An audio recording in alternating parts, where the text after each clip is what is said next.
Design or Die podcast, meant to connect creatives together and help you navigate the struggles and the triumphs of what it means to be an entrepreneur so that you and your business can thrive. I'm your host, Colette. Let's get creative.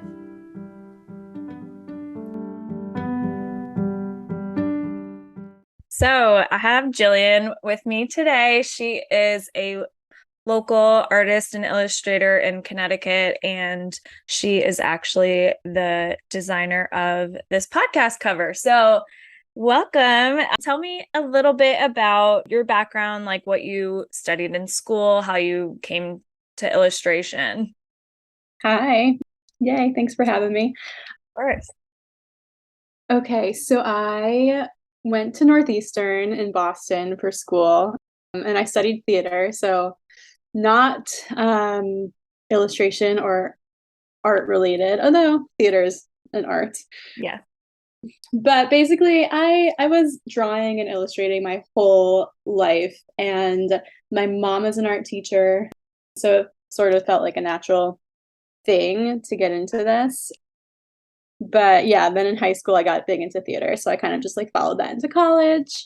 Didn't do any sort of drawing or illustrating classes. And then when I graduated school, I was unemployed, an unemployed theater major, of course. And I sort of got into like illustrating through social media. Like, Oh, really? yeah, I got really into those. This is like 2016. So calligraphy was like really big in 2016 on Instagram. And there are so many like soothing lettering and calligraphy videos on Instagram. So I got into it that way. Like I started Jag Ink because of that. I think I've deleted most of these posts from Instagram at this point. But back in the day, it was really just like brush pen lettering. So I got into it that way, sort of like found the art community through Instagram and then like picked up an iPad and taught myself how to draw on the iPad. That's so cool. So Yeah. what program do you primarily use for your, if you don't mind sharing, for your illustration? Yeah. I mostly use Procreate on my iPad. Sometimes I'll dabble in like the Adobe programs. Yeah. Yeah. Yeah, I imagine it's easier using like the iPad too.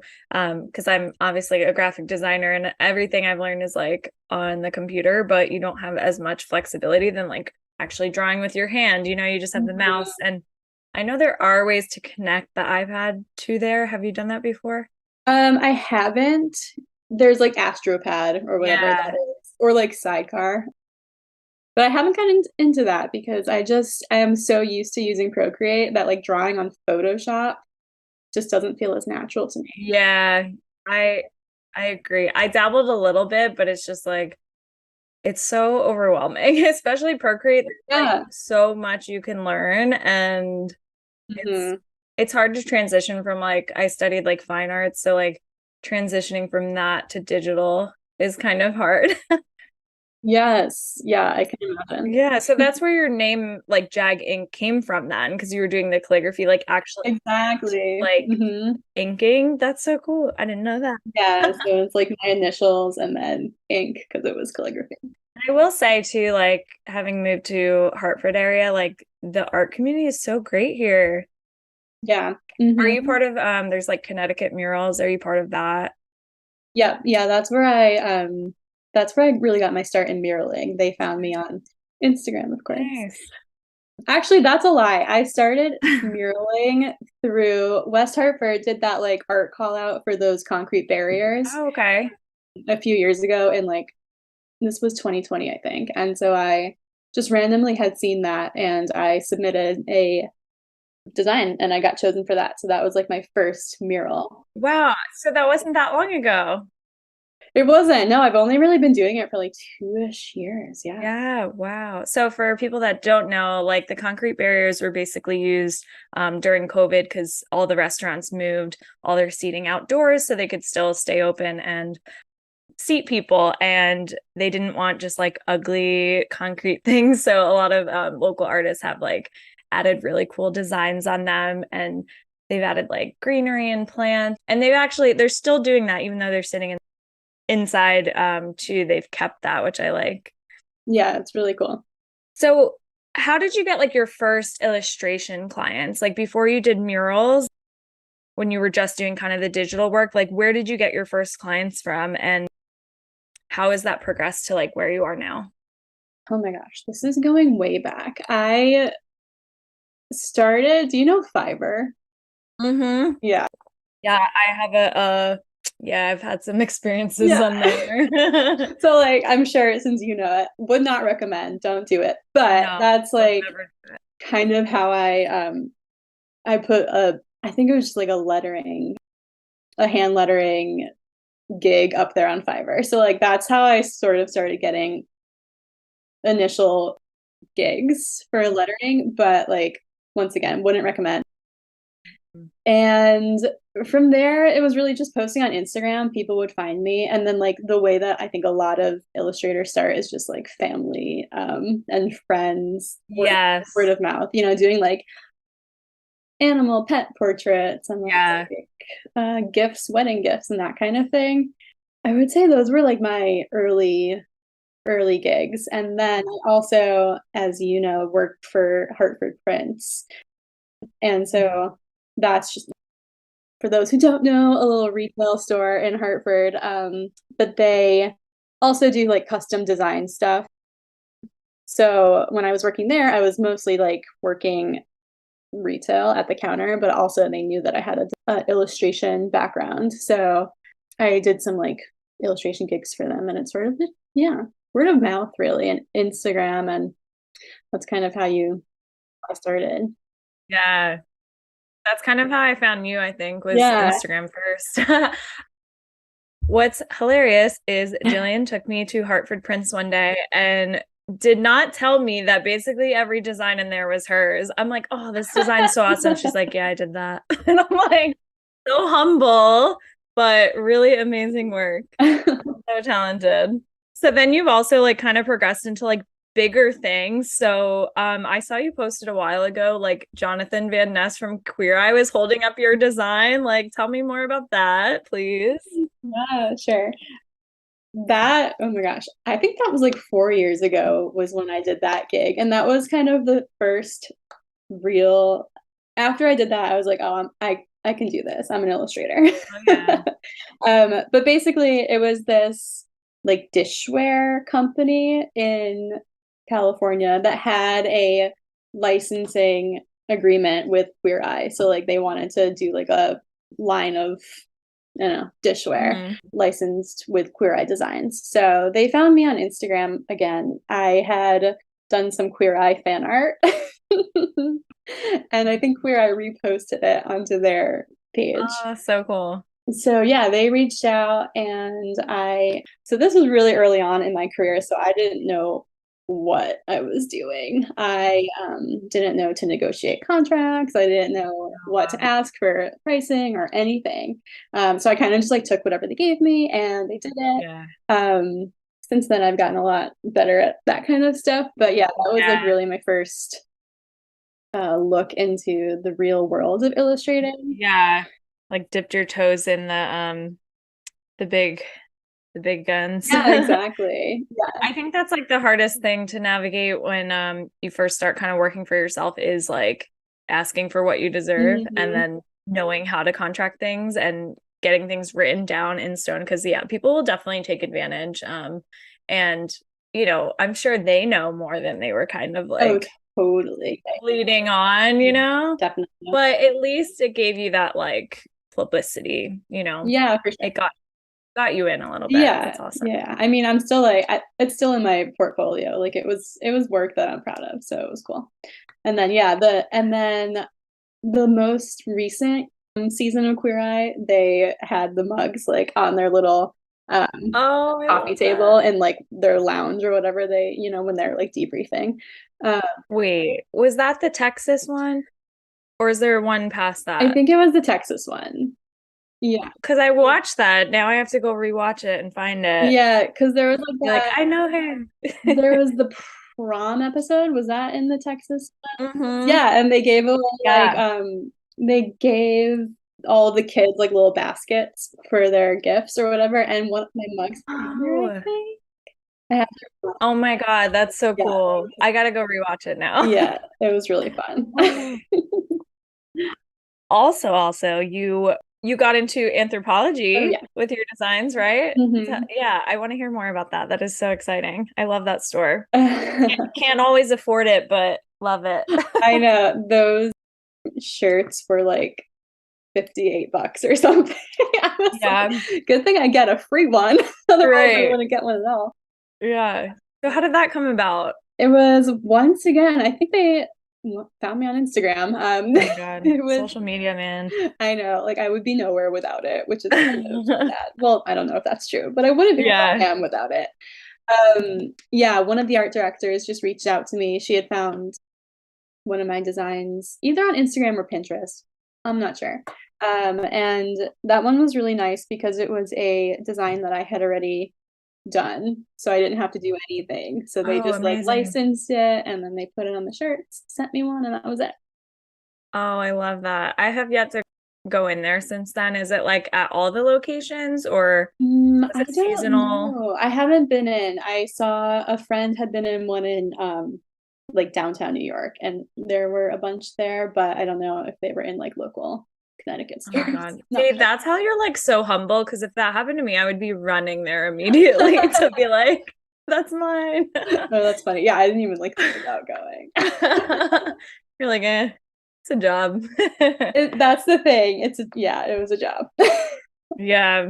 So, like, speaking of Pinterest, have you ever had issues with like people trying to steal your work or copy your work Um, that you know of? that I know of maybe like once or twice, but like really small cases. Yeah, it's a really interesting topic. Like I don't search for it, so like I am kind of just like turning a blind eye to it. Yeah. Which I think is more for my sanity because if I started to like really look for this stuff, I think I don't know. Yeah.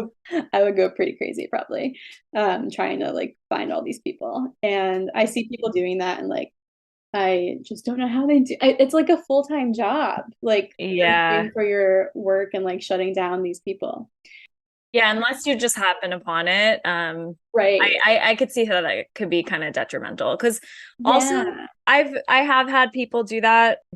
And it's funny because it will be like a friend of a friend that I know. And I'm like, okay, that's a little too close to home. But at the same Mm, point, it's really hard with so much art out there to pinpoint, like, did they get this exactly from me? Because, they'll change it up. It's like, it's right. hard to even like justify and prove it. Because then also, like, when you find it, what are you going to do? Just say, like, take it down. I mean, Right. Because I'm not gonna like hire a lawyer and yeah, like it's too expensive. We're small yeah. business owners, can't do that. Unless But, it was like a huge company, then I would probably pursue something. right. But I haven't seen that. Because I've seen obviously like bigger businesses and brands that copy from small artists, which I feel like is horrible. It's like, why not just hire them so you can get their like talents, you know? Yeah. Yeah, I see it all the time. And it's so sad. I Yeah, know. I would probably, if that happened to me, I'd probably just like take to social media and then like Yeah. let people do the work And you have like a good following too, where I feel like it could get out there a little bit. But potentially. Yeah. yeah, Yeah. So yeah, that's stressful. But like I very much for that kind of thing, I come from the place of like there'll be more where that came from. Like yeah, I don't have like a real I love my work and like I am but I'm not super like protective of it. I'm like yeah. I can do that again. Like I'll so if I don't get the money That's a good for it, way to be. I'll get the money somewhere else. Yeah, that's true. Yeah. It's kind of like you have the integrity behind it. So it's like, they Yeah. can copy, but they can't be you. Exactly. With so much like art out there, where do you draw inspiration from?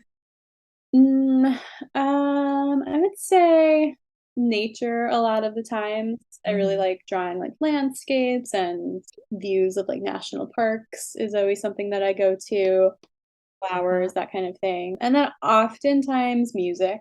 I'm always listening Yeah. to something. Yeah, a lot of the times I'll have like lyrics in my work. Mhm. Um, Stuff like Nice. that. Yeah. Yeah. So it's cool, like your art kind of reflects like your personal interests too, a little bit like your personal style, which is nice. Yeah, yeah, I think it definitely does.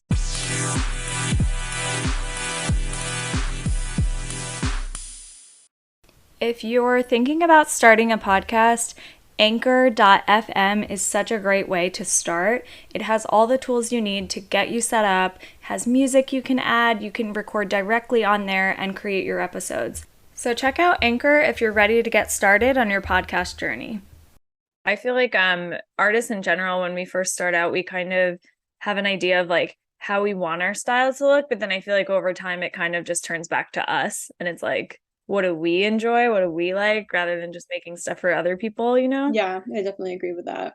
Yeah, like finding a personal style, like people put so much worth on that, but like it kind of just comes from you. Like you'll figure it out the more work you create. And like I've been doing this for 6+ years. So like initially, yeah, my work was very much like either copying what I've seen out there or like, trying to find something. But yeah, it really does just like become you Yeah. eventually, the more you put out.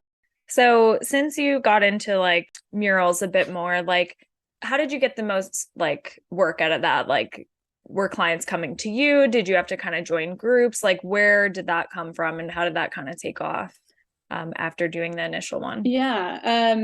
So yeah, like we said, I put that concrete barrier out on Instagram, and the CT Murals is like they're a nonprofit organization in Connecticut, and it sort of is just like a roster of mural artists, and they kind of act as an agent, sort of. So like clients will come to them with an idea for a mural, and then CT Murals will sort of like say, "Oh, we have the perfect artist for this," and then they'll set you up with that, or they'll help with like funding and grants and stuff like that. So I am a part of that. CT Murals they found me after doing that concrete barrier at West Hartford, and also I did one at Hartford Prince or Oh, on Pratt nice. Street that they also reached out to me after that. So most of my mural work has come from that, just being a part of that group. And then a couple of them have just, yeah, found me on either Instagram or just out in the world as a Yeah, Connecticut right. artist. They've all been local pretty much. I haven't had any murals in different states yet, though that would be Yeah, cool. fun.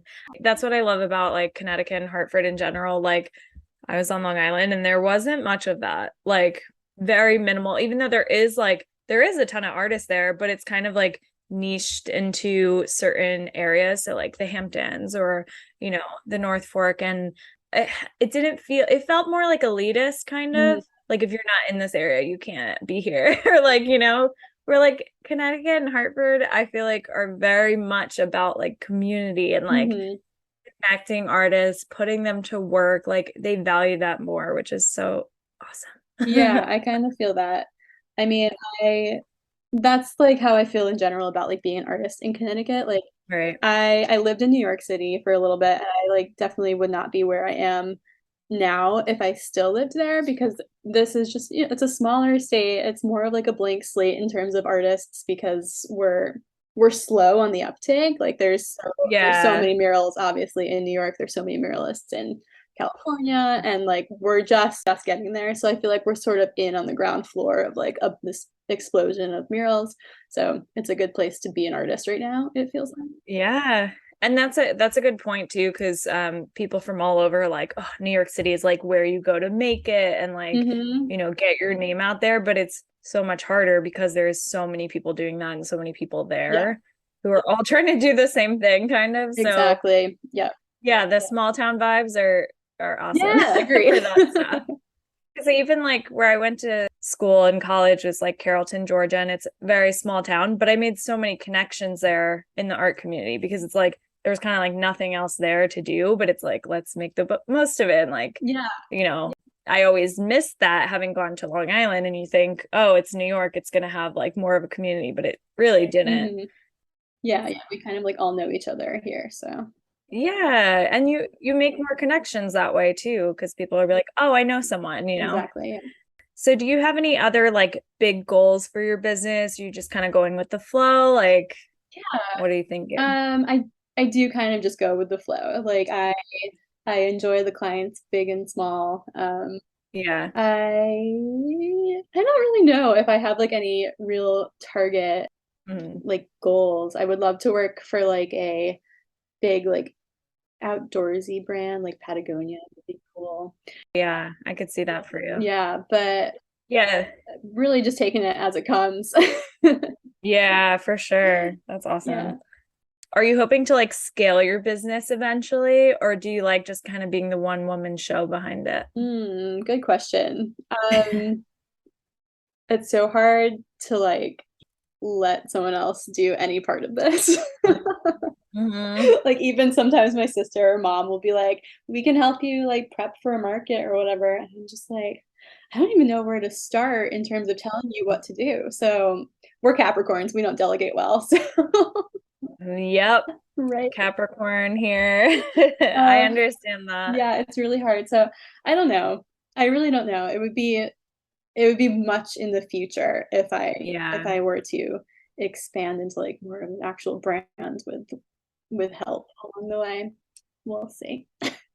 So just putting the idea out there. Yeah. Do you have any tips for people that like want to get into like art shows or booths, or what do you like about it? What do you dislike about it?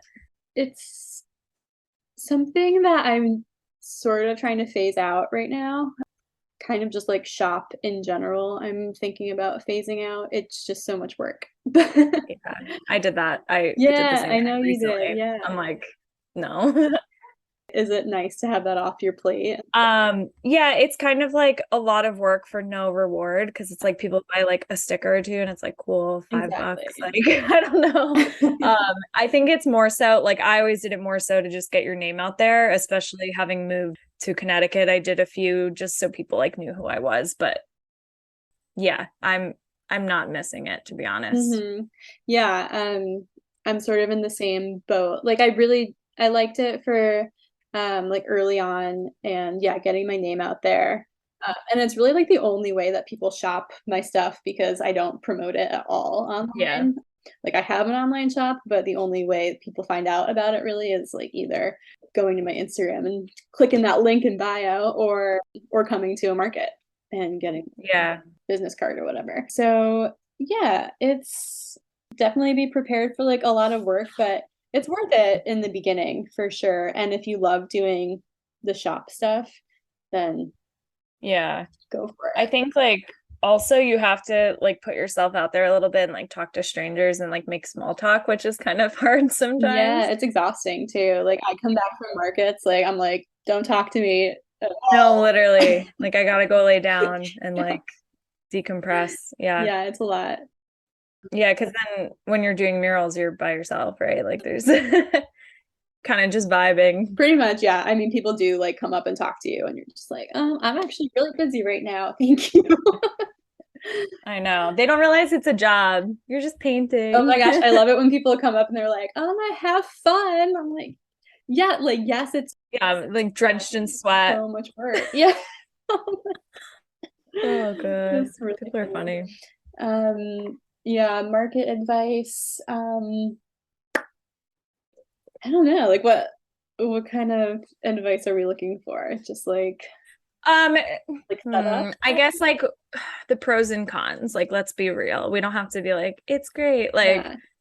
I guess if people are like considering doing them, like, what would you say is like beneficial from it and what is a pain in the ass? Yeah. I mean, it's great for like community. Like there's other Yeah, that's business true. owners there, so you can that's how I've met a lot of small business owners in the state. Yeah, same really. I actually I would always make a point to if you do art markets, make a point to like if there's like a break and people coming around to like go to every other small business owner and like get their business card, say hello, say who you are, because then you make that connection and then follow each other online and can recommend each other to people. Yeah, it's good for networking for sure. Yeah, and then, the cons are just you probably won't I mean, you might make a ton of money. Like, I guess if you're doing like a Sometimes, convention yeah. circuit or something like that, or like you have a really niche something that like people really want, but like Yeah. when I was on Long Island, I did a lot of like Mm. beach scenery and like that worked. And then when it came to Connecticut, I'm like, nobody likes that here because there's like no beaches. Like Yeah, you'd have to be like down at the shore for that kind of. it doesn't really match the clients, I guess. Yeah, yeah, that's how I kind of feel about my stuff. Like it's there is a very specific audience for it, and they usually come like later in the afternoon. Like the morning is like the older people and they have no interest in what I'm selling. And Yeah. then like, the millennials and Gen Z kids come over and they're like, "Yes, Harry Styles." Right. I don't understand why like younger generations are so into art and creativity, and then like the older ones are like, I wouldn't pay $30 for that. It's like, Yeah, you would think that would be so opposite, right? yeah, Like, because like art in history has been like it was elitist, it was like only the rich could afford artists and artists' work, and then it's kind of like dwindled down to like people don't appreciate it as much. But I think it's coming around a little bit. Like I said, with the younger generations, they're keeping us alive. yeah, they're always looking for like unique things and like people like small businesses to support. Like I think that the younger generations are like very much into that. They are. It's funny because even like my sister and her friends, they're like early 20s and they're way more likely to like spend more on a unique product by someone than like older generations, and they make like less money, like they just graduated college. So it's like, what? Right. Like, where's the disconnect there? Yeah. Very interesting. So, what do you enjoy doing in your free time? When I'm not working, hanging out with my dog, hiking, kayaking, that kind of thing, outdoorsy things. I mean, in the winter, I'm just like watching TV and drawing. So Yeah. I was just like hibernate. Yeah, was it you that posted and you were like, here's my Sunday, here's my Monday, and it was like the same. And I'm like, yes, like small business owner life. It's like outdoors or something. Yeah, I actually, yeah, last week I was like posting, I think I did like Thursday, Friday, Saturday, Sunday, Oh, but I okay. had an actual like interesting weekend, so it was a little different than usual, which is like Yeah. sitting outside with the dog. Yeah, but that's peaceful. That's It's good. really nice. Yeah. Yeah, do you like having kind of the flexibility that you have? Oh, definitely. Yeah. It's funny, sometimes I find myself like falling into like a 9 to 5 like everybody else, but it's so nice to just be able to like leave my desk for like an hour. If you need to, yeah. Yeah. And yeah, I kind of just really do work when I feel like it, which is great. That's amazing. That's the goal. The dream, right? Yeah, definitely. So where can people find you and your work? Ooh, Instagram, I am at jag ink with a K, INK. That's Instagram. That's also TikTok. Yeah, my website, jilliangoeler.com, or my shop website, jaginkstudio.com. I think that's pretty much it. Awesome. Cool. Well, thank you so much for talking today. Yeah, of course.